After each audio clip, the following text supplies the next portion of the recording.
Ang mabuting balita ng Panginoon ayon kay San Mateo. Noong panahong iyon, sinabi ni Jesus sa mga punong saserdote at matatanda ng bayan, "Pakinggan ninyo ang isa pang talinhaga. May isang taong nagtanim ng ubas sa kanyang bukid, at ito'y binakuran niya. Gumawa siya roon ng pisaan ng ubas at nagtayo ng isang mataas na bantayan.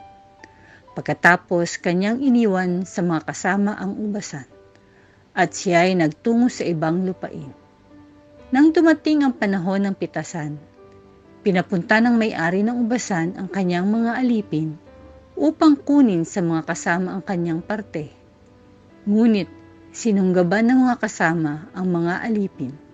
Binugbog nila ang isa, pinatay ang ikalawa, at binato ang ikatlo.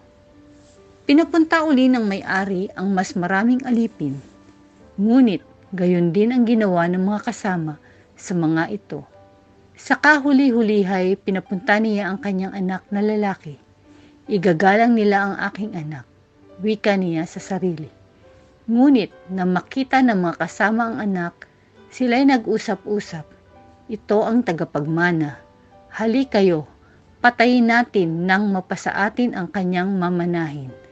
Kaya't siya'y sinunggaban nila, inilabas sa ubasan at pinatay. Pagbalik ng may-ari ng ubasan, ano kaya ang gagawin niya sa mga kasamang iyon?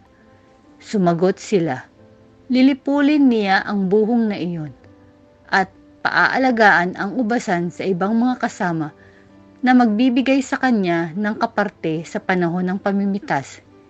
Tinanong sila ni Jesus, "Hindi pa ba ninyo nababasa ang talatang ito sa kasulatan?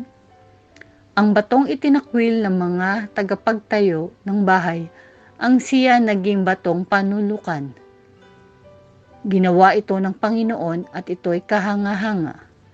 Kaya nga sinasabi ko sa inyo, hindi na kayo ang paghaharian ng Diyos, kundi ang bansang maglilingkod sa Kanya ng tapat."